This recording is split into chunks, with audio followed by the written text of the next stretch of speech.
Hello, welcome to Old Man Energy. I'm your host, Flint Anderson. And if you are joining us for the first time, I hope you enjoy yourself and find a reason to come back and go back and watch some of our previous episodes. And if you are returning, absolutely thank you for your time and welcome back to more of my insanity. If you don't already follow us on social media, give us a like, a follow, a subscribe, whatever the term is for that particular platform. We would love to have you. I post daily content and it's different. So thanks for joining us.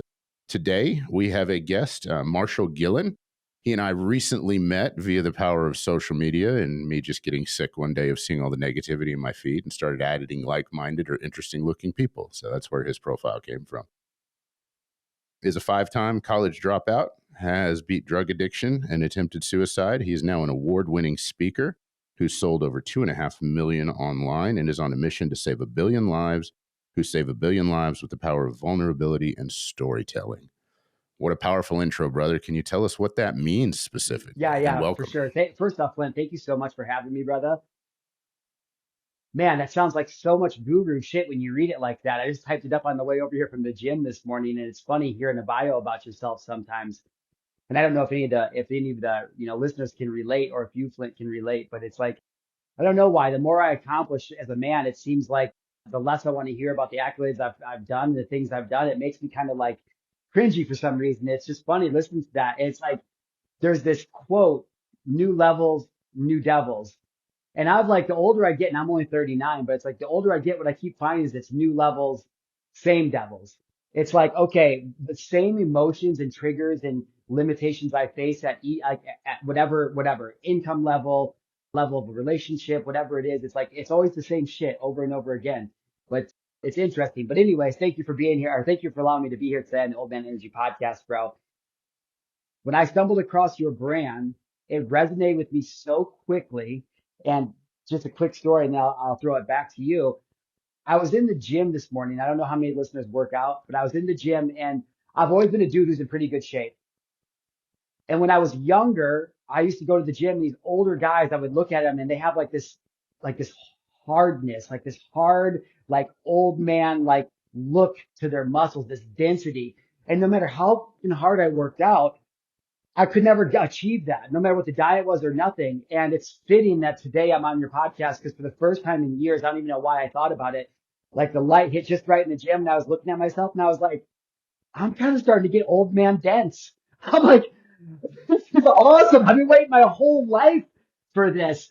And it was just such a good segment into the show today because it's like, that only comes with time. Like there is no way that you can speed up the process. I couldn't have gotten there faster. There was absolutely nothing I could have done except for stay consistent every single day and keep showing up. And now here I am almost 12 years later into lifting full time, right? And I'm like, oh, this is what I've been waiting for. And so getting a chance to meet you and watch your brand, it seems like that's literally what you're ushering men through is this realization that like, hey, it took a lot of time and effort and sacrifice and wins and losses to get to where we're at, but it doesn't mean the game's over, right? Like now what's that next level and how are we going to beat those same limitations that we seem to face at every level to keep going up and providing, protecting and, presiding for our family. So long story longer. Thank you for having me, bro.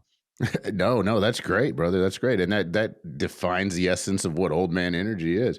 One of the things I teach my students, my mentees is there's a lot of defining moments in a man's life, but when you're making a point, you got to simplify. So there's 2 defining moments in a man's life. There's one when you realize that you can't beat your father in arm wrestling. No matter how hard you try, you can lift. You could be in your 20s. I'm a strong, ripped dude. And you get there and he's in his 40s or 50s and he's just kicking your ass. And it's not mental. You're really trying to beat his, and you can't because he's got that, like you said, that density. It's like, okay, he's been doing it. My dad was a carpenter for years and he looked like Popeye forever. His forearms were huge from swinging a hammer. I could not beat him. The second defining moment in a man's life is when you realize you can and you choose not to because you let him keep his power. Those are 2 very powerful things. And I completely resonate with what you said about that. So That's very cool. interesting because my father was a severe alcoholic, so he left when I was 2 years old. And I mean, obviously, classic story of most of us, man, I hated him forever. We reconnected when I was 16, but I only went to visit him so we could get wasted together and then I could scream and yell at him and drive off in a rage, right? And so that was the relationship I had with my father. And unfortunately, we did not reconnect until he was like very old and frail, right? And so, I lost my dad a year and a half ago at the time of recording this podcast, but I never got to experience that part of it. The other part of my story is that I had a stepdad that came into my life at the age of 4. We moved from town out to a farm, and he was a monster. He would tell me how worthless I am, and how I'm just all these racial things, and you're gonna be another worthless Gillen. You don't listen. You're so ungrateful. And looking back now, I understand like that there was a little boy inside of him that was so hurt. He never understood how to get love. And so I passed all that now, but that was a long road. The reason I bring all this up, Flint, is because I just became a stepfather 3 years ago. And when I met the boys, they were, I think, 8 and 12, right? Now they're 15 and 11. And it's funny because I'm getting to experience for the first time ever this dynamic of, I guess what I'm imagining is a healthy father-son relationship, because I didn't come from one. I don't know anybody who really did come from one. So there's no like context or template. Like I'm literally just flying by the seat of my pants. But it's funny because now my 14-year-old, now 15-year-old, for the last like year and a half, he's like, "Oh, Dad, by the time I'm a senior, I'm gonna be able to whoop your ass." And I'm thinking like, do you see me, right? Like you see what I look like and what I do every, like, are you, I'm like, bro, I got like another 25 years on you, homie. He's like, no, you'll be like 60 something. I'm like, yeah, still able to whoop your ass. That's a rite of passage Yes. for manhood. And that's awesome that you share that, because it's an incredible feeling. And I don't know how much research and how much you know about my brand as far as that goes, but I have 7 children, and all of them adopted. The 3 oldest were my wife's. When we got married, we adopted the 4 youngest. So yeah, I'm very familiar with stepdad. I'm very familiar with all that. Growing up in a single mom household is challenging. My dad wasn't really around until I was a teenager. Similar reasons, except he didn't drink, but my mom was just poor as a church mouse. So I went and lived with him to give my mom a little bit of a break. We've reconciled a little bit. Our relationship is not super close at this point, but I completely understand where you're coming from on that. And that's another reason that we don't talk about issues like this. And there's a lot of guys out there. I believe there's a lot of young men out there that want to be good husbands. They want to be good fathers. They want to be good leaders, but there's nobody teaching them how. They're growing up in a single mom household. Their stepdad or their dad is just a piece of garbage and not a good example. And realistically, this is a society problem and it's a family problem, because we are a generation of fatherless children being raised by a generation of fatherless children. And it's a very huge problem, but it's up to guys that are aware and guys in our generation to step up and start mentoring and leading that younger generation and showing them how to be guys. I could not agree more. And there's two things that kind of instantly come to my mind when I hear you say that. The first thing is a lot, growing up in Western society is hard, right? And as a young man, there is no rite of passage in Western society at all. I mean, I guess if you join a gang or you join the military, but both, and I don't mean this against anything against the military. Like I'm very patriotic. I love my country. I respect my military, but it's like, that's not always the most positive rite of passage either, right? Some dude screaming at you, telling you all these things to make you a killing machine. So it's like in Western society, without a blueprint or a context or a template for young men to understand, what does it mean to be a man? What does it mean to be the rock in the relationship, even when the storm is beating hard or when the sun is shining? Like, what does all that mean and look like?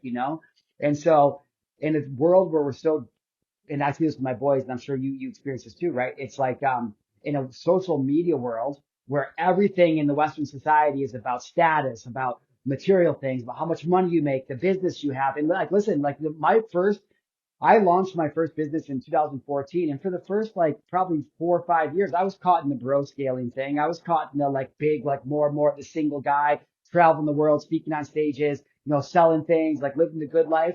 Which now I know now, like the money I've made is like, I mean, compared to some people, is like scratch change, not even, right? Like not even. And other people, they're like, bro, like, how did you do all that? And so I don't mean to diminish all that, but back to the point of what you're saying, it's interesting. Like I don't know how men expect their sons to become the men that they think they're going to be without being that example first. And we have so many people tuned into social media watching all this guru bullshit that they're so lost and spinning so out of control and isolating. And you said it, dude, like you just nailed it. With this podcast is the perfect example. people go, oh, well, I wish we could do something. It's like, bro, you can do something. You have a voice. So one is, why don't you clean your own house first? Like, why don't you start taking care of yourself, which is what I'm assuming is what you've done basically with 75 Hard, how you retook control of your house, right? This new age, this new level. And then the other thing is like, and then have the balls to get online and share it. Don't just sit here and talk about all these things you want to do and talk shit about all these people that are doing this thing. Like, why don't you solve your own problem and then share the story about how you did it? And I have found like that's literally how I went from, and we can get into the story later, but that's all I did. I just was like, there's nobody that's living powerfully, vulnerably, and just telling their story day in and day out. Like if you know my brand, the moniker is your message, your message to scale. It doesn't matter. The big origin story down to like how you deal with your day. And the other thing that brings to my mind when I think about that is it's like, where do men go then, right? Like where do they go to learn these things? Where do they go to start to heal and start to unplug and learn new practices? And the easy way is, okay, yes, YouTube and all the things. Absolutely. I'm a massive proponent of starting where you planted. You have a social media, you have a telephone, like the information's out there, go find it. But I think, and what I've discovered now, Flint, is I went from San Diego, California. Okay, so I grew up in a really tiny town in the middle of nowhere, Illinois, on a farm. The typical small town, 15,000 people. Everybody knows everybody. Everybody's talking shit about everybody behind their back. Typical small, everybody sleeps together, blah, blah, blah, blah, blah. And so when I was 18, I ran as far and fast as I could and I ended up in California. In 2020, after 13 years there, I knew I had to make a change and I ended up here in northwestern Montana living in the mountains. And so now here I am. I'm back in basically my hometown, except in Montana. I'm engaged, I guess, engaged to, engaged to my fiance, stepfather to these three kids, or these two kids.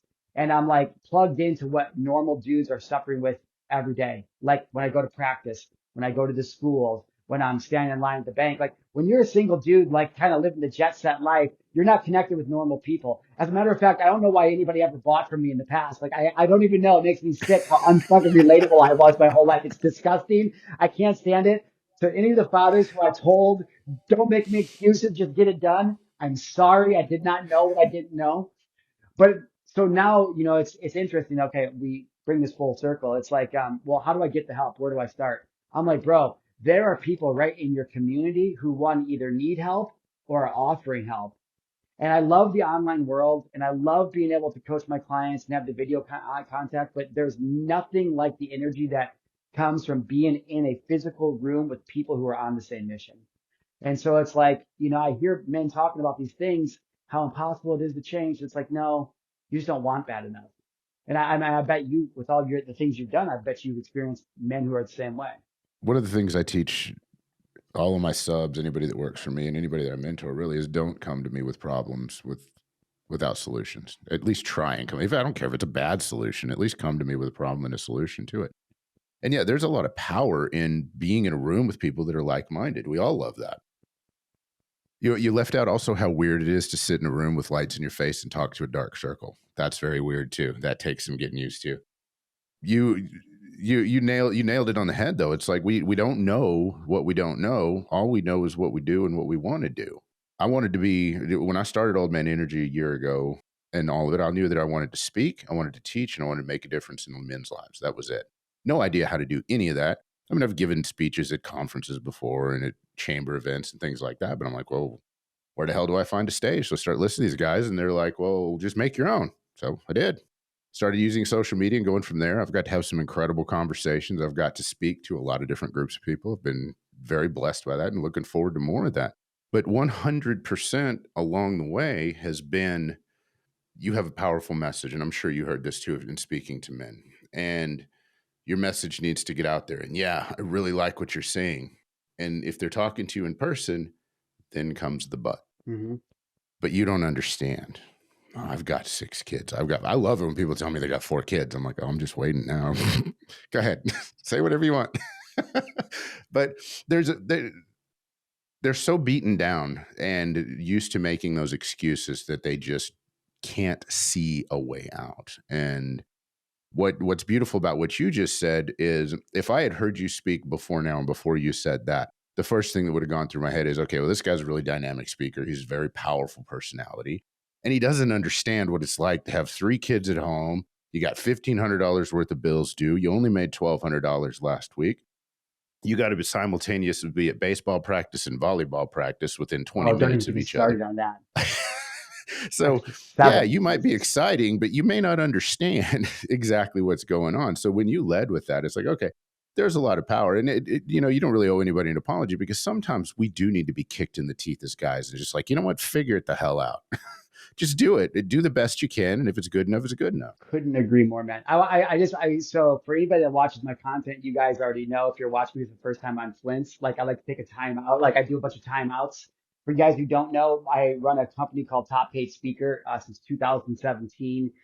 My clients have generated over 9 figures, which is absolutely insane to think about. But literally all I'm teaching them, Flint, is how to speak to sell and how to leverage one-to-many sales model to scale faster. So the numbers are gaudy and it's a blessing that I've been able to help them. But when you're talking to people who are selling 50, 75, 100K offers, and you're working with these people who are like, oh, well, teach me how to sell from stage at an event, they can scale fast. And so anyways, that's what I do. I teach people how to sell with events. So I'm taking the time out to point out something to anybody that wants to get paid to speak. I want you to understand the most important part about being a speaker. It does not matter if it's virtual, on a podcast, making a YouTube video, on a stage, at your own event. It does not matter. Your number one job is to relate to the audience.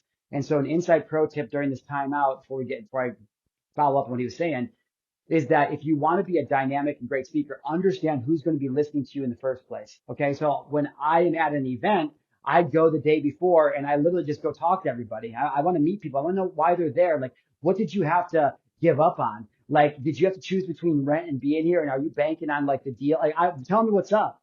And so when I got on with Flint, I'm like, well, who's listening to this podcast? What do you do? Yada, yada, yada. And he's breaking down to me the type of people that listen to the podcast.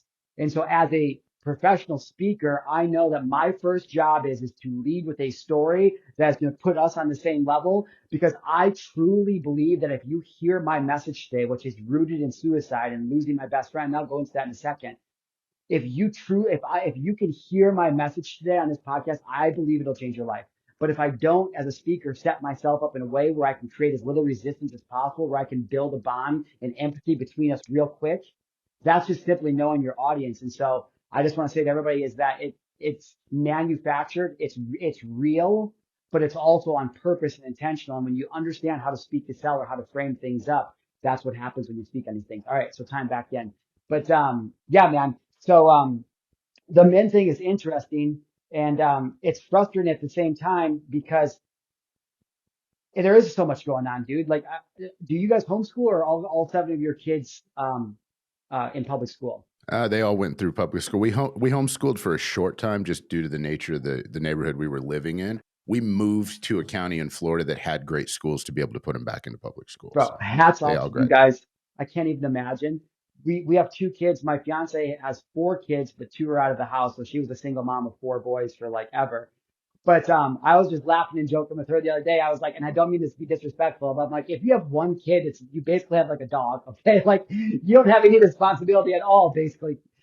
But even with 2 kids, I'm like, it's still a cakewalk. You know what I mean? Like, and it is, but it isn't. And it's just enough with like conflicting schedules. It's like the one is in middle school and his practice is at 5, and the other one gets off at 5:30, but he has to be picked up at 5. It's like, bro, and it's nonstop. The public school system is they're they go to school some days, and then some days they're off like for 2 days. Like it's insane. I don't understand any of it. And actually, one of my clients was a teacher for 27 years, and she's starting this like homeschool program. So I'm like, I'm going to enroll in that as soon as we build it. I'm building this for me, Christina, just so you know, and then get my kids out of public schools because I don't know how people do it. And so it's like, I don't understand like how a single mom or a single dad, like a single parent in general, like I don't understand how they do that these days. Like, I don't understand how are you supposed to get your kids around and meet all these marks. And so I love entrepreneurship, and that's why it doesn't make any sense to me. Like if you are a capable and driven person and you haven't figured out a way to start making money on your own, like I don't know how we would even survive with 2 kids if my fiance and I weren't both entrepreneurs running their own businesses. Like it's insane. I don't know how people do it. I don't know how they do it on a regular job. I don't know how they do it with one parent in the house. Like, and people are living this life every single day. And men are out here, they've left their families and they've blamed the women. I know I'm being very general and very stereotypical, but their stereotypes are usually pretty accurate, right? And it's like everybody wants to do this thing and they want to be these things, but it's like nobody's just starting where they need to start, which is like within themselves. And so I'm actually curious to hear, like, what was it about for you? I mean, it sounds like you were probably successful before 75 hard. What was it in your life that was the mechanism that made you like, I'm going to do this really fucking hard thing and I want to see where it goes? Like, what was the vision or what was the inspiration? Like, what were you battling in your life that flipped that switch? Are you talking about 75 hard specifically or entrepreneurship? Yeah. Yeah. No, 75 hard. Like you were already successful at that point. So like, what was it about? Like, why, Well, you and know? entrepreneurship for me was freedom. That was all it was. I hated being told what to do. That was it. I would rather suffer in my own stupidity than be told what to do by a boss. That's just it. For 75 hard, I still had 4 kids at home back in 2019. Well, 3 really, but I've been dad my entire adult life since I was 25. My wife and I got together when I was 25. I've been dad my whole life and kind of forgotten how to do things for myself. And I was just coming off of a massive illness. 2000 early in 2018, I woke up one morning and couldn't walk. Turned out to be some autoimmune issues, and they were treating one badly, and it was just a terrible situation. It took me a year to recover. Holy So it came over cow. that, and again, all of that's documented in the past. I won't go over it again. I'll be happy to share it with you on your podcast, but my listeners have heard it several times. But with 75 hard, I wanted to do something for myself to find my purpose. It's like, okay, what am I going to do? And I hadn't done anything really hard, and I was athletically declined when I was younger and in school. That was for all the nerd boxes. I checked every single one of them. I was in band. I was fat. I was poor. I loved to read. I mean, it was I checked them all, and I would just didn't. I wasn't good at it. So going through 75 hard, and I've followed Andy Frisella for a long time, but I was like, okay, I can do this. And my wife did, bless her heart. I love her to death, but she didn't believe me at all. She's like, seriously, you're not gonna, okay, oh, yeah, whatever. This is something else you're going to run off after. In just a week, you're going to quit.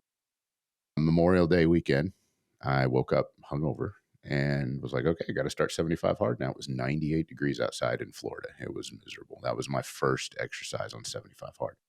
Over the course of that 75 days, I lost some weight. I got in shape. I got off a lot of the medication I was on. And somewhere along the way, I found my purpose and realized that I could define myself as a man outside of being a father. Ended up finishing the Live Hard program for very similar reasons, just to, okay, I'm in it. Finished up phase 3 of Live Hard right after the COVID lockdown started. I like to joke and say I knew every gas station attendant within 10 miles of my house because they're the only ones out there that I could go talk to. But it was a very powerful transformation for me, and I realized that I couldn't be the only one struggling with that, with the health issues, with the emasculation, with all those different things. And when I start talking to other guys, a similar conversation to here, it's like, man, yeah, we need to figure this out. Let's start talking. Let's see what happened. And it's just grown from there. It became a defining moment in my life, and I've done it just about every year since then, at least one time throughout the course of the year. So Yeah, that's hardcore, man. And like, I don't have to tell you, but to the listeners, it's like when you find that purpose or when you can create that purpose for yourself as a man, you start showing up better, right? You start being better. You start being the type of man who does what he says, right? And every man for the most part thinks, oh, I do what I say. But like you and I both know, Flint, like I guarantee most of the men who are fighting with their wives right now or in the middle of something at the time listening to this podcast, it's probably because, and not to be a dick, but it's probably because you didn't do what you said you're going to do. And women are tired of wearing the pants. And, we all like to laugh and joke, oh, she, ha ha. Like I tell people I wear the pants, but we all know she really does, but she doesn't want to it's wear the also not pants. funny. She wants you to wear the pants. It's not funny. And it's become so, you know, normalized in our society. And it's like, I just pointing that out. I don't know why that came to my mind, but I'm like, it's probably just she's pissed because you don't do what you say you're going to do. But when you find a purpose in your life and something to live for, and you can, and that is the target, it doesn't, you don't just wake up one day and you're like, oh, let's go. I'm the man of purpose. But like you start to build it like a muscle, that old man energy, that density to what it is you're doing. You know, I'll share a quick story with you if you guys don't mind. I'll just be honest, it's like it's my vulnerable story, but this is why I do what I do. And I'll give you guys an example of the purpose thing, right? And why it's important and why I'm on my soapbox every opportunity I get for you men, especially, but for women too, for people, just to share your message and story. but it starts with figuring out what your mission in life is. So like when my clients work with me, they come to me because they want to learn how to speak and train and coach and consult, right? And so the first thing that we do is like I make them write the mission statement. Like, what is your mission statement?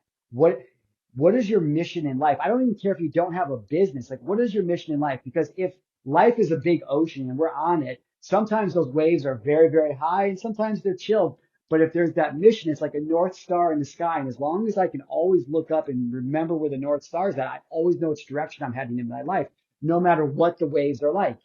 And so with that in mind, I tell people like, what is your mission? And so when we opened this episode, you shared mine. I'm on a mission to save a billion lives, to save a billion lives with the power of vulnerability and storytelling. Okay, cool. That sounds very audacious. A billion for a billion. Like, God, this guy is the worst. He's the worst marketer, right? But I'll share a quick story with you about this. I was, so when the first dude, I'd never invested in myself ever, Flint, ever, right? And I started this personal brand online and I'm doing the live video, Marshall live, and I'm going live and I'm building my platform as a virtual speaker back before it was even a thing in 2016. And I went to this real estate investing event and I saw this mentor a guy who became my mentor. Long story short, after one of the days of the real estate stuff, he said, "Hey, do you guys mind if I share my 17-minute TED talk with you I just gave yesterday or whatever?" And I was like, "Yeah, okay." And so he starts sharing this message about losing his friends, and it was very touching. But it brought back to me remembering me losing one of my best friends to suicide, and it brought back to me me remembering my attempted suicide. Because at the point that I heard Cole give that talk, I was probably like 27, and I had attempted my life 4 years earlier, but I'd never talked about it because it was very embarrassing. I was very ashamed. I didn't want anybody to know about it, and so I buried it as deep down as I possibly could. I didn't want anybody to ever know. And so here I am sitting at this event. This guy's telling this vulnerable, powerful story, and it brings up all these emotions. I go live on video and I'm crying to my audience and I'm saying, "I'm so sorry. I've made this about the wrong things. This is what I'm going to do going forward." That mentor saw that video and invited me to come to this event that he hosts in Vegas. It's a 3-day event. It's about making money matter. I get there. The event's awesome. I make my first investment in myself. $25,000 to join the year-long mastermind. My German Shepherd just came in here, and I have blankets all up along the wall to kind of try to kill the sound, and she just laid on the blanket. I'm like, "Okay, you're gonna take that down. That's okay, babe. Like, I love you." Entrepreneur life. And so I invest $25,000 into this program. I had to use 5 credit cards to make it happen. Like, it was crazy. The reason I'm telling this story is because it got me into a room a month later for when the mastermind started. And I was listening to a billionaire talk to the 100 of us that were in there that invested in this thing. And he was talking about these crazy complex problems, man, like flying to the moon and taking stuff back so they for fossil fuel or whatever, and ending illness. And it's like these big, huge things that he was making sound so simple. And then he finally leans forward and he said, "Hey, whatever problem in the world that you want to solve, just make a business out of the solution." And if I hadn't invested that money, I never would, if I had not gotten into that program, I never would have heard that. And the second that I heard that, I was like, I want people to stop killing themselves. Like, I want people to stop killing themselves. And the more I started to think about it, the more I started to realize that suicide is the end result. So what is it actually in between that makes people do or don't do the things they do or don't do? What leads people to want to take their life? And so as I dove into that and I started trying to realize, like, how am I going to actually turn the tide? It became obvious that sooner or later I'm going to have to admit the things that I have been through and what I could do. Okay. Now I tell everybody this to say, I'm not going to make this a big, long drawn out thing. My parents were divorced, like I said, when I was 2. My stepdad, whatever. I was excelled at everything in my life. I was team captain of everything, homecoming king, class president all 4 years, straight A student, all the things. But by the time I graduated, I even got a full academic ride to college. But by the time I graduated, both of my dads, what I had learned is that no matter how much success I have, nobody that I want to care is ever going to care. So what's the point? And I dropped out of college for the first time. I was dumb enough to go 5 times before I learned out it wasn't for me. But I dropped out of college for the first time and I just got right into drugs and booze. I was selling drugs. I was doing drugs. And by the time I was 23, I was out in San Diego. I was in a dingy little apartment all by myself. There was nothing there. I had a roommate, but we had nothing. We had 2 air mattresses and literally a laptop, and that was it. We spent all of our money on drugs. And I finally was just like, enough is enough. And I 53 half bars of Xanax and an 8 ball of cocaine and a fifth of vodka. And I was just trying to end it all. And so I tell this story because the moment that I did that, the moment that I ingested all of that, I had immediate regret. I was like, oh my God, what am I doing? And so I run into the bathroom and I'm trying to throw it up, but I can't. And so now I'm freaking out and I'm starting to get all kind of like, oh man. And so I called my mom up and Flint, like I didn't know then, right? But now I can't even imagine. I called my mom up and I told her what I did. And I'm fading out on the phone and my mom is screaming, Marshall, wake up, wake up. The next thing I remember, I woke up in the emergency room. I was all by myself. It was dark. It was probably like 2, 3 in the morning. And I woke up and I sat up and I was like, oh my God. Oh my God. Thank God. Oh my God. Thank God. And then it was immediately followed by this, I know now, this ingrained reaction, which is you're so worthless. You can't even kill yourself, bro. Wow. Like, wow, dude. I'm 2,100 miles away from home. I'm 23. I have this roommate who luckily my mom got a hold of. He came home from work, got the paramedics, all the things. So now the next few years of my life, I don't want to kill myself anymore, but I'm just like, I don't want to live. I don't want to live. So I got this terrible tattoo, live fast, die fun. I'm just like living as reckless and as fast as I possibly can. Now, this is important. And the reason I'm telling the story to all the men and women, but the men listening to this story, a few years later, I met a kid who ended up becoming one of my best friends. And he was like 4 years younger than me. And Dustin and I used to have these long talks. And he would tell me these things, Flint, that like growing up in the late 80s, early 90s, men, where we grew up don't talk to each other like this. So it's like he's telling me these vulnerable things he's experiencing. And I'm just thinking like, damn, like it's tugging at my heart. And I want to share some of the things I've been through with him, but I don't. And so eventually, we get to 2013 and Dustin is really, really struggling. He's in Omaha, Nebraska at this point. He's got 2 kids. He's barely making ends meet. It's the dead of winter. And he calls me up in December of 2013. He's crying because somebody broke into his car and stole his tools and he was working as a contractor. And he just doesn't know what to do. And he's so deep in in painkillers and alcohol and he's spiraling out of control. Now, again, Flint, I could have told Dustin so many different times about my attempted suicide. And when I actually did it, how much regret I had and how grateful I was the second I woke up. But I couldn't share it with him. I was so scared of being judged by anybody. And so I never told him. Meanwhile, I'm on the phone with him. I'm like, I don't know how to help him. I'm dealing with my own shit. Now you fast forward to February 2014 and I see Dustin's phone call coming in and I'm like, I can't tonight. I can't. I don't know what to say to him. I can't. And I ignore it. I listen to the voicemail. It's him crying. He says, hey, Marshall, it's Dustin. I'm really struggling. I need you to give me a call back when you get this. All right, late. And I'm like, okay, I'll call him. I'll call him tomorrow. And then tomorrow's like, I'll call him this weekend. And then the weekend passed. I'm like, I'm going to call him soon. Fast forward a month. I get a call at 4:30 in the morning and it's his sister. And she's like, Marshall, Dustin's gone. He took his life last night. And that was the time I was 27. I didn't know anything about entrepreneurship. I didn't know anything about mentorship. I didn't know anything about anything, dude. I grew up on a farm in the middle of nowhere. I'm a 5-time college dropout. Like there's nothing extraordinary about me. I didn't know God. I'm not religious, like nothing at that time. I didn't know anything. I was just floating through life like a piece of shit. And all of a sudden I realized for the first time, like, I got to tell people this story. And I don't even know what that means. I don't even know what that means. You believe, everybody can believe what they want to believe. I believe in God. God came into my life about a week later, was bartending downtown San Diego at this really popular joint.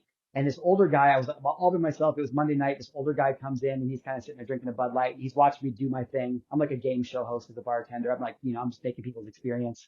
And finally, this guy yells out, hey, you should be a motivational speaker. And I'm like, I was not in the mood, bro. I'm like looking at my register. I'm like, oh, I don't want to play this game with him today. Okay. I'm like, all right, let's see what this guy wants. So I turn around, I'm like, oh yeah, bro, what do you do? He's like, I'm a motivational speaker. And that was the first time that I was like, oh my God, like, wait, what? Like, wait, what? The kid who used to get check marks after his name for talking so much in class, motivational speaker.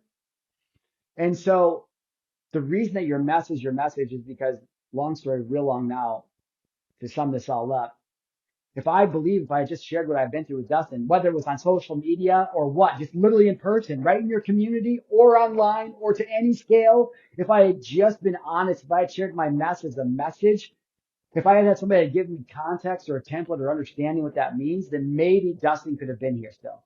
I used to blame myself forever. I don't now. It's a whole different story. But I am on this mission now to share this story with Dustin and I to say, yo, bro, like it doesn't matter. Like my story is dramatic. Maybe yours isn't as dramatic. Maybe it's way more dramatic. But the point of it is when you can reconcile it within yourself as a man and you can start to do that healing and understand what is my purpose in life? What is the mission I'm on based on the mess that I've been through, the message that I have of what I've overcome? Again, you don't have to be a motivational speaker. I'm not telling you to be an entrepreneur. I'm not saying you have to be an influencer and do content online, dot, dot, dot. Or you can. I'm just saying, man, if more people understood that we're all going through the same shit, it's all the same. Like in a world where everybody's just sitting down, timidly looking around like, oh my God, what should I do next? Just be the person in the room that just stands up and goes, you know what? I'll go first. Hey, my name's Marshall and this is what I've been through and this is what I'm experiencing. I don't have it all figured out yet, but I'm not going to stop until I do. So if you want to join me and understand the things I know, you should join along. And that's literally how I built my business. Like that's literally how I got into making money online, how I got into speaking. And then once I got into speaking, so many people coming to ask me, how did you do that? That I created a system to help people get paid to speak. And now here I am standing in my furry bears Crocs from my sons in our house, perfectly well adjusted, making money and, getting yelled at for fucking not taking the trash out or whatever the thing is that, upsets her today because it's a total normal, healthy relationship where people don't always get along. Like it's a blessing. And so, yeah, your message, your message. There's a lot there, but that's what's coming That up. was a powerful story, and holy crap, there was a lot involved there.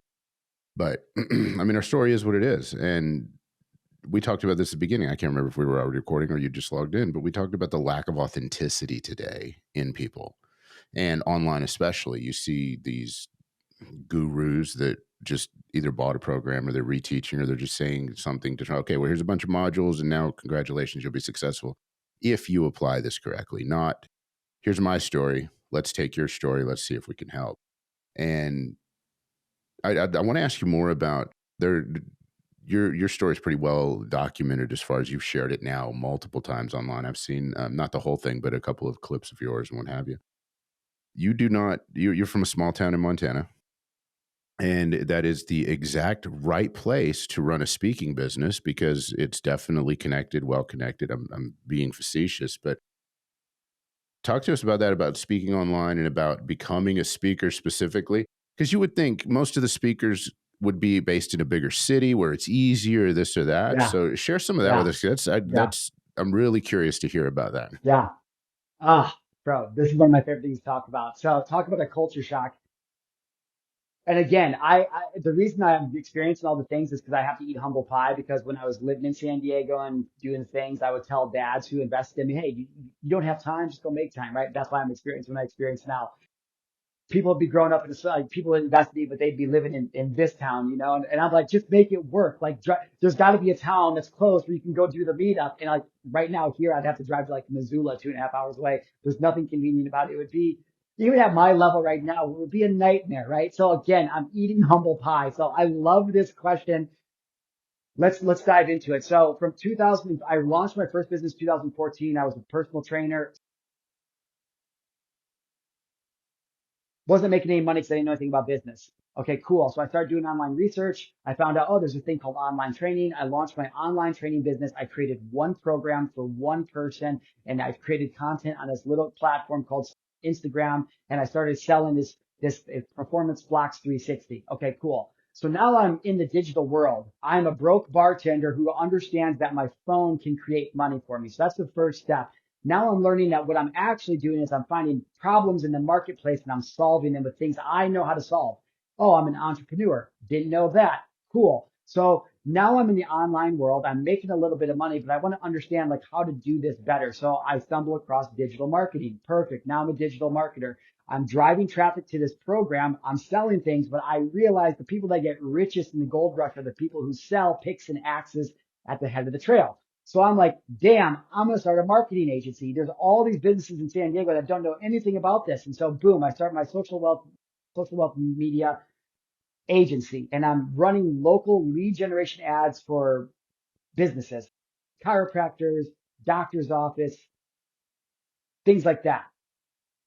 people that have money, that have been in business for longer than 3 years, whole thing. Okay. So now I'm in San Diego, and this is the moment. It's right around this time I lose Dustin. The gym comes into my life, says, you should be a motivational speaker. I'm sitting in a consult, and I'm going to tell you guys how I did this. So I'm telling you the story out of this build up, because anybody with a desire with a desire to speak, a story, and a skill can get paid to speak in little as 30 days. I'm going to break down it's so simple. It's so simple. You're going to go, that can't be possible. It is. So here I am in San Diego now. I've built this business. I hate the agency. I hate doing the work. Maybe you don't run an agency, but a lot of entrepreneurs can resonate with the fact that they built something that they actually hate. Ed Milet gives a great talk about this, climbing the wrong mountain, getting to the top and seeing, damn, I climbed the wrong mountain. That's the one I was supposed to climb. So I'm sitting in this consult to take on a new client. It's 2016, and I must have been all hopped up on Gary Vee that day, Flint. And I just was like zoned out, and I said, enough is enough. I pulled my phone out of my pocket. The video's still online. And I went live, and I'm like, this is my journey to become a highly paid public speaker. I don't know if it'll work. I might fall flat on my face. I don't think that I will, but this is going to be made for the 17-year-old version of me who wants to be the best he can be. I'm going to show you how to go from broke to wealthy, from nothing to something. And I'm going to use my story and social media to prove to you it's possible in 2017 to blah, blah, blah, what is something like that. And then I literally started to think, nobody will book me. Nobody knows who I am. I have no real credibility. Although I've made money in my agency, that's great, but lots of people have made money. And so I was like, how am I going to do this? Now, back in 2016, again, nobody was really leveraging a live platform. I was watching Tai Lopez, and I'm watching Tai Lopez and how he operates. And I'm like, he doesn't really sell anything. He just created this big attention getting platform. And then he went out and got experts who he puts on it, and then they sell things together. And it was like this revolutionary, like, I was like, oh my God. I'm like, I'm building an online platform. And so I called it digital speaking back then, before virtual in 2020 really took off. But I was like, I hosted digital workshops and I was a digital speaker. Now I understood that if I had a program, and I was selling personal branding back at the time I was a personal branding coach, but I wanted to get into speaking. The problem was I couldn't book stages. All I had was this virtual speaking thing. So I'm going live every day. I Marshall live. However, I had a program for sale, coaching. So one-on-one coaching, it was like $6,000 for 90 days. And the more I started to speak, the more I started to get people that wanted to buy from me. And I'm like, wait a second. Wait a second. The more I speak, the more I get people to buy. And so I decided to host a workshop on it. And this is like in 2017. I hosted a digital workshop. I spent the entire 30 days of that month trying to get as many people as I could to buy my $33 2-hour workshop on personal branding. Instead of trying to sell my $6,000 offer every day, I just decided, and again, I didn't know what I was doing. I just decided to do this $33 workshop. Okay, so I get like 56 people in it. This was back when Facebook was still wide open, dude, and your videos got like 10,000 views and nobody was selling anything. I got 56 people in there, $33. It was just a private Facebook group. I went live on Facebook every day, sharing a story or a tactic. I had my whiteboard out.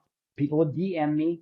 I would DM them back with real conversations. And then if they were my ideal client, I would invite them to the workshop. You guys, this is super simple. This is how you make money online. There's no magic. There's no strategy. The thing that's keeping you is the 6 inches between here. But the thing of it is I just started, instead of the $6,000 program, I said, okay, I'll come to this $33 event. 56 people. At the end of the event, I made an offer to join my $6,000 program, and like 17 people took it. And I was like, what just happened? And all of a sudden, again, I didn't know what it was called at the time, but what I was doing was speaking to sell and using one to many as a sales model instead of wasting my time talking on the phone, filling my calendar. I'm out living my life, trying to get better, doing my thing, promoting my workshop. And then if you're good at what you do and you get people results, get people to the workshop, and I started closing them. Now I have this thing online where I'm like in this cadence of being this digital speaker, but I wasn't getting on any stages, which is what I really wanted to do. And all the other speakers who I was making more money than every single month would judge me and be like, you're not a real speaker. And I'm like trying to tell people, like, you're telling me that if Earl Nightingale had social media, that he wouldn't have been out here speaking? Like, what are you talking about? But so I'm like driven. So I'm like, okay, so what next? So now and this is the play, you guys. If you're in a big city, this is the play. I'm just going to meetups. In San Diego, there's 7 meetups 7 days a week. I'm just going to meetups with my ideal audience and I'm meeting the event organizer. By the second time I'm meeting them, I have a strategy that's getting me booked at those meetups.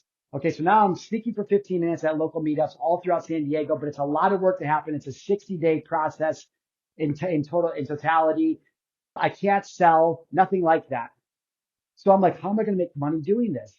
Nobody still will book me. Nobody will pay me. So I started live streaming all of my local meetups. Every time I got a chance to speak at a meetup, I live streamed it. I would go to the meetup before I got, hey, what's up, everybody? I'd set up my tripod. I'd put up my video and I'd say, hold 1 second. I'm building a brand online. So give me 1 second. Now, time out. The reason I'm doing that is because my social media profile, and Flint, you know this, but it's the top end of my funnel. It's the top end of my funnel. My only job when I speak is to get people in onto my social media. So even when I'm at an event, like I'm going to do a speak at an event next month, right? I don't speak at events anymore because you can build your own stage. It's so much better, easier, more money. But I'm going to speak at an event next month. The reason I'm saying all this is because what I did in the beginning is I wanted to, I lost my train of thought. Doesn't matter. So it's the top end of my funnel. So no matter where I'm going, I'm trying to get people back online. I'm trying to get people to click my one link so I can leverage digital marketing. Okay. Now you guys are still with me. The problem is first, the more I did that, the more my sales went up online. So the more I spoke offline and live streamed it, the more my sales went up online. The problem I started to have though is my income was capped and limited and my impact and the things I want to do was limited by how many meetups I could meet. Now, what we haven't talked about yet is what I'm most passionate about in the entire world. And what my mentor taught me is make money matter. If I'm an entrepreneur, I believe that as an entrepreneur, we have superpowers to be able to make money that most people don't. So if I need $1 million to live my dream life, how can I go out and make $2 million, keep $1 million for myself and give $1 million away? How can I make my money matter? And so for the first few years, I had a for-purpose component within my business where 10% of everything we made, we donate to charity. Great. But I wanted to do more. So what I decided, and it finally was like, oh my God, why don't I just host my own monthly meetup? And that's what I did. So in 2017, I was hosting a monthly online virtual event for $33, and I was hosting an offline meetup in my city. I literally just got like stand-up banners. I made it on Canva, got them printed out Vistaprint, got them shipped to my house, and I put up some banners. I found a space in town, and once a month I would get in San Diego. I would get like 150 to 200 people a month to my events. So now here I am. I have these stand-up banners. I'm building an online platform. I'm hosting this virtual event where I'm speaking out once a month. And offline, I'm hosting this free meetup that's designed to raise money for a cause in the city. And you give all the money away at the event. So I have this for-purpose component, 100%. I'm meeting awesome contacts and I'm live streaming me speaking. And guess what happened as soon as I started doing that? The number of people that wanted me to come speak at their events skyrocketed. And it was like game on. And I was traveling the world speaking. And people go, well, Marshall, how do I get paid to speak? I want to be booked and paid to speak. I'm like, bro, if you took 90 days and you did X, Y, and Z and you were able to incorporate this free meetup strategy, I call it $1 million meetup method, where you raise money to give away and you put that at the front end of your business and you drive all the traffic back online. So this one tiny sales event that you do a month on Zoom, it's not fancy. It's not some guru crap. And you sit down and you help people implement something, get results on the boot camp. And at the end of it, you're like, hey, yo, if you'd like to do this long term, join my program. Okay. So that's how the whole thing worked. Now let's take that a step further because I moved to Montana and it's like, now what? Dude, I don't know how long we have, so I'll keep this part short. I didn't say this yet, but in 2019, I crashed and burned. I lost everything, everything. I lost all my money. I lost my business. I lost my penthouse in the sky. The relationship. I lost everything. I wasn't the man to be able to hold on to the $1 million business and this whole thing. That's a whole nother story. So I was on a business sabbatical basically for 2.5 years. So I moved to Montana. I'm in a cabin in the middle of nowhere. I have no internet and I'm crying every day by myself. And I have a little bit of money left, and I'm just processing and healing years of trauma. I get in a relationship. I start meeting the boys. I'm taking one of the boys to school. It's 2.5 years. I haven't spoken or done anything in 2.5 years. I'm a dad now. I'm taking our 14-year-old boy at the time to school. And I don't know why it came up, But he looked at me and said, I just want to grow up and give away a bunch of money to people who need help for free. And I was like, damn, bro. I'm like, me too. That's what I'm trying to do, homie. And at that minute, God was like, bro, you got to get back to your purpose. And so I literally just relaunched Top Paid Speaker in like 2022. I tell all of you guys that because the reason that what I did right from the get go is the same thing I always did. I did the online thing and I made like 50 grand in the first month back by hosting the event. Okay, cool. So then I took the next step and I went to host a meetup and I did all the things I do and I got the meetup and I went to the thing and I got it all set up. You know how many people showed up? The two people speaking. Okay. So I knew I had a serious problem when I did that. And that's when I really leaned heavily into virtual events. And so, and finally, I'm like so validated. Sorry for everything about 2020, whatever everybody believes, and sorry. But the thing that I love about 2020 is that it finally validated what I've been trying to tell people for the last like 8 years, which is, bro, you can get paid to speak by building an online brand and platform as a virtual speaker.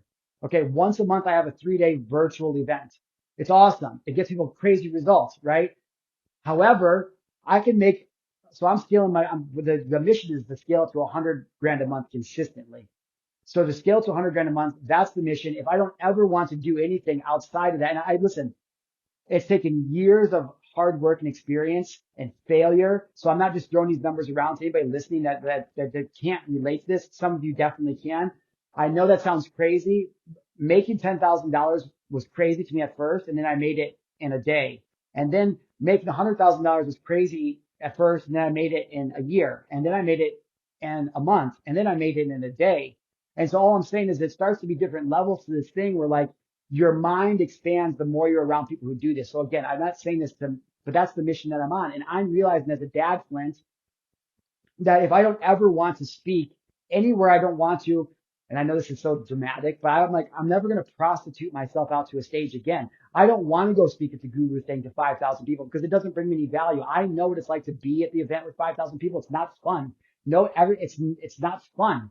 I don't like that. And so if anybody wants to get paid and booked to speak at corporations or churches or associations or schools and all that, like, dude, yes, absolutely. But I will not report for a paycheck anywhere ever again.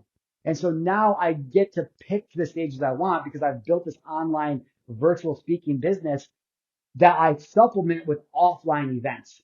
So now instead of doing monthly meetups, I do weekend boot camps. And so now I can film myself making content and filling those that I'm speaking. And again, it's this social selling ecosystem of an offline versus leveraged against an online platform. And you're just using it to share your message and story. And so I am a very dynamic speaker, and the way I look is kind of like a douche. And so a lot of people just look at me and hear me and they don't even want to listen to me. And I get that, but not everybody. And the reason I'm telling the listeners this is because maybe you're looking at me and you're like, oh, well, I'm not him. Well, guess what? There's lots of people that don't want to listen to me. There's a lot of people that want to listen to Flint. And there's a lot of people that want to listen to you. And there's some people that don't. And there's some people that'll like it and some people that'll hate it. But I'm telling you, if you have a message that you think can save somebody's life, then how dare you not find as many ways as possible to share it? Like if you have, like you from a year ago, or you from 3 years ago, or even you from 10 years ago, like imagine 10 years ago, where were you and what was the worst thing you were experiencing? Just think in that moment. Like you would have given anything for somebody to show up and just give you the answer. Just somebody tell me, like, what am I supposed to do right now? What? Be that person. You can show up with this podcast, Old Man Energy, that you started, and you can get your own shirts made and your own neon sign made, and you can paint your wall black like we did too. And you can stand in front of this ring light and tell your story and your message, and you can make a whole bunch of money or not. But I'm just like so passionate about people telling their story. So anyways, that's the whole thing. That's the difference between now about San Diego. The $1 million meetup method is really the fuel that skyrockets the online brand. But since I can't do it the way that I did, I like to keep my privacy. And now I can, and I do have, it's different now. I have a group called the Guys Night Out. So I still have a monthly meetup where I'm getting together with men, but I don't talk about that online or none of that. I'm just literally living that purpose in the school. I'm a substitute teacher, so I can get in and coach the kids and be and, so that's my thing now. And so I can supplement that speaking method, speak at my heart. But Flint, honestly, I feel like a lot of people get into speaking at first because they want validation. and it's literally about feeding the ego, and they don't understand that, and they're not doing it on purpose. But when you really have a purpose like you're talking about and a message to share, you will take every quote unquote soapbox and every opportunity there is, if you're truly wanting to speak, to share that message because you live it. That's being it. That's my purpose. God put me on this earth to share this message of what it was like. That's what I That's believe. awesome. That's awesome. Thank you for sharing that. That was very detailed, and guys, that was gold for those of my listeners that are listening. It is exactly the process that's required. I love the fact how you define yourself now against being a dad and all the struggles. And it's like you're in your early 20s because, I mean, obviously being a stepdad is, and I don't like that distinction, but it's a statement of fact. But the struggles are just some of the stuff that you're mentioning and the stuff you're not saying, but you can see it on your face as far as the frustration in the background. I'm enjoying that way more than I should be. So for that, No, no, because it's it's relatable, right? Because completely. you're like, oh, this guy And gets it. the one thing that I Yeah. want my listeners to take away, and yours too, for that matter, is you took your story and then designed your system around the story. And the story came first, not knowing if it was going to help or not, but you felt like it was going to help, but you designed the system around it, and then finally it did start helping. And I say finally, it sometimes it takes a while to make traction, but I don't think it takes a while for our stories to make traction. I think our stories are making traction. It takes a while for that feedback to get back to us that our stories are making traction. So, and I have a question because this happened to me just recently, actually. When you start helping people and you start getting the stories back, and you hear, okay, hey, my life's a little better because of this you taught me, or hey, you really helped me here. I got a message on one of the podcasts earlier from a friend of mine here. It said, this really resonates. I'm glad you plugged me into this. Those feel good. And it shows that you're helping. But the first time that you got a call from a coaching client or from somebody that wanted you to mentor them or what have you, completely unsolicited, can you describe how that felt? Because I'm sure that's happened to you at this point. So this is tough, and it might not be the answer everybody's expecting.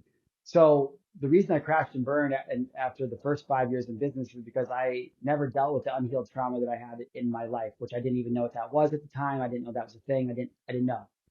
What I found, the reason that I hate the speaking industry, and I know this sounds contradictory, is because, okay, so this is going to be totally weird for the listeners, and this is totally something we haven't even talked about yet, but I am a weirdo for anybody that meets me. I believe I've been like a shaman in many lives. Like I believe that there's this shaman healer that I've done for many lifetimes. And so I've always had this thing. I can just kind of look at people, and it's not a feeling, it's not a thought, I don't know, it's a knowingness. I can, like, you walk in, I just know, like, you don't tell me shit. I just know, like, I know. And so when I go to these speaking events, there's all these speakers, man, that are just out there spewing all this stuff of that they truly, really believe, but I know they're not aligned. I know that they're not happy. I can feel the fakeness, the heaviness, the to it. And so I say all that to say that in the beginning, when I started speaking, I was magnifying that out. And I didn't realize that you give what you get. And so I'm pretending to be somebody that I'm not. Like, I'm trying to be the speaker, but I don't feel embodied and empowered. I'm trying to make money and I'm scared to share my story. So by and large, I feel like an imposter. A lot of you guys have heard this imposter syndrome. And so when I first began, I was getting all kinds of messages. I would be at dinner and I'd get messages, I'm thinking about taking my life. Hey, I tried it last night. Hey, crazy messages, so overwhelming. They bring me to tears, and I didn't know how to handle it because I felt like such an imposter in my own life. I could barely even read or watch those videos. The more I started to have success in business, I would get these glowing reviews from people, testimonial videos, all this and that. And still, Flint, I could barely read them. These things that, like, I should just be down on my knees thanking God, like, oh my God, dude, like, I literally couldn't feel them. There was nothing. I would look at this. You saved my life. This one Marine is like, I was in the bathtub getting ready to do this thing to my wrist. And for whatever reason, my dog walked in and stepped on my phone, and Instagram opened, and it was a video of you talking about attempted suicide. And I didn't even know who you were, and I didn't even follow you. And I picked it up and I watched the 30-second thing, and I decided not to do it. And now I'm texting you back. And then this guy literally just messaged me 3 years ago, 3 years later, which was like a month ago. He's like gone on to like rank up a number of times. He's leading men on the side, like he's loving life. And so I just couldn't feel these things. I was so numb, dude. And for any of the men that are struggling that feel numb in your life, like there's some work that you need to do, and you should definitely find somebody to be able to help you do that work. Because I was so far removed from being able to feel myself that there was no response. And it makes me heartbroken all the people I must have left in the dark, or how many people were excited to finally share something with me. And I didn't know how many people like, like looking back now, I can't imagine how many people I just left empty handed or it was feeling empty with the response to me because I didn't know how to respond to it back then. And so nowadays, though, and I have to tell you this, dude, because I'm sure you get it now too.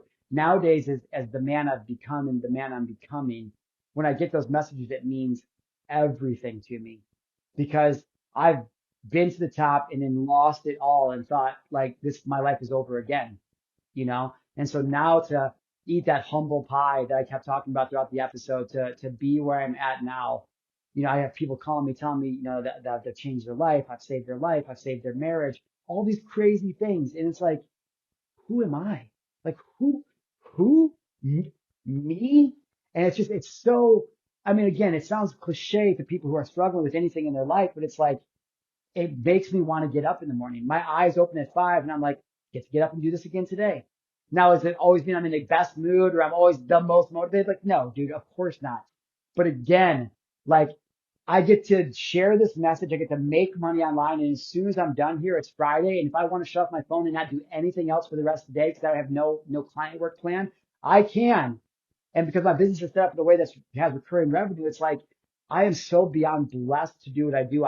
It's never lost on me. And when you get those messages from people that, because you said in the beginning, being an entrepreneur is like, hey, I'll just struggle on my own instead of have to do what anybody else tells me. Because no matter how much money you make or what level you're at, it's always hard every single day, every month. It's never lets up. Okay. So I think that being an entrepreneur is sexy. It's not, but brings a blessing to all the mess. When you get those messages in your mind, this is why I'm doing it, because I'm called to something higher. Heavy lies the crown.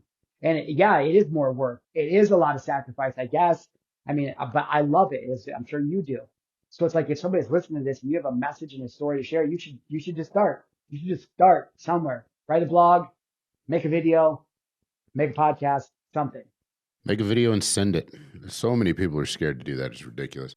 I know for me, and thank you for answering that question in depth. Because I know for me, when I started it with a message and not realizing how much ego I actually had. And honestly, folks, you can't do any of what we do without a little bit of an ego. That doesn't go away because you've got to at least believe in yourself enough that you're going to say, okay, well, my message is important. Other people need to hear it. But the humility that I had to learn as I've grown the brand and as I've grown my businesses has been incredible. It used to be I got super excited. Okay, it's working. This happens. And I still get excited when new clients come on. Don't get me wrong.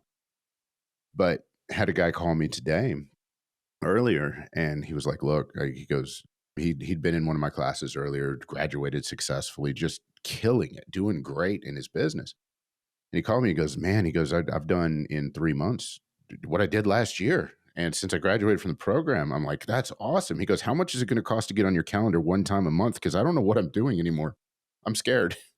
I may lose all of it and I'm frustrated and I'm not sure where to go.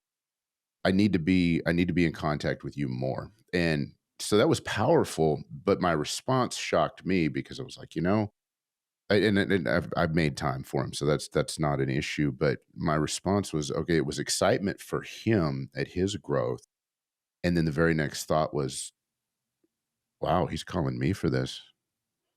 Just exactly what you just said. Well, okay, I showed you. Yeah, I mean, I can help you, but man, it's it. So whenever you learn to accept that humbling part of it and that humility part, and my wife will be the first one to tell you, she'll tell me when my head's getting too big to go through the door. She's like, listen, you need to humble yourself. You need to make sure that you stay there. That really is where I know my true power comes from, is just non-confrontational and okay, this is what's worked for me, and listening to people and being able to help and analyze their situation. And it sounds like that's the way you approach stuff too. You share a very vulnerable story and come out and help people to do the same thing. Yeah, man. We just got to create room. We just got to create that room for people who sometimes don't know how to make the room for themselves. And I find if you can just hold that space for people to step into and you can, share some of that belief. Like I always tell my clients borrow my belief in them, right? Until they believe in themselves. But you're right. A lot of my clients continue to work with me because they're all those levels, new levels, same devils. So the same things they've been dealing with are the same things that they deal with at level up, every level up, right? Like, yeah, I mean, I could talk about making 100 grand at an event, and then you invest the money and you get in a room with guys who are making $1 million a month, and you're like, okay, well, and I'm not really into that anymore. Like, I mean, I don't need $1 million a month. Okay, if you do, God bless you. If you want to make $10 million business, like God bless you. Like that's awesome. I'm not against that. I love capitalism, but I think really one of the things that we can wrap this up on is like the thing I did is I optimized for lifestyle. You said, oh, you built your story around the system, but I really optimized for lifestyle. I took a look at the ideal lifestyle that I wanted to live and what that would look like and feel like every day. And I started to optimize everything in my life for that. And so I was like, I want to get up and work out in the morning. I don't want to be rushed. And so, I optimized for that. And then I was crushing it for 18 hours a day on the back end. And it didn't start off like that. Obviously, and you know that too, Flint, right? You don't start with the old man density. You start with looking good and you kind of fluffy sometimes. Yeah, you have that 20-year-old body. And then you, after those years of work, you look like that silverback that, is kind of got some scars all over him and he's dense and hard. And you're like, yeah, I don't want to pick on that guy. I'm good. And so it's like the same thing, it's like, it's just time over tension, time under tension and consistency. And it's in every part of your life. It's in every single thing of your life. And so I don't know, man. I was going to ask you for a parting thought, but that sounds like a pretty good one. So we're about out of time for today. I know that you're a busy guy, and I appreciate you spending the time with us. If you guys in my audience are looking for part two, so to speak, of this, I'm going to be a guest on Marshall's podcast in a couple of weeks. So definitely keep an eye out for that. Marshall, seriously though, anything you want to leave the guys with, or the gals that are listening? Any final thoughts? Nah, I mean, honestly, I'm just a regular old dummy who's trying to figure it out. Like I'm getting pretty good at being a stepdad and I'm getting pretty good at speaking, but I just want to meet more people. I just want to share and connect with more people. So, give me a follow on social media, shoot me a message, and let's be pals. Like I could use some more friends. It's lonely being a dad up here in Montana, so reach out to me. All right, I'm looking forward to staying friends with your brother and hearing more of your struggles, because I'm really enjoying that. So his look down in the description. His socials are going to be linked to there, folks. And as always, I love all of you guys. That is it for today. Tune in next week. Love y'all. Peace.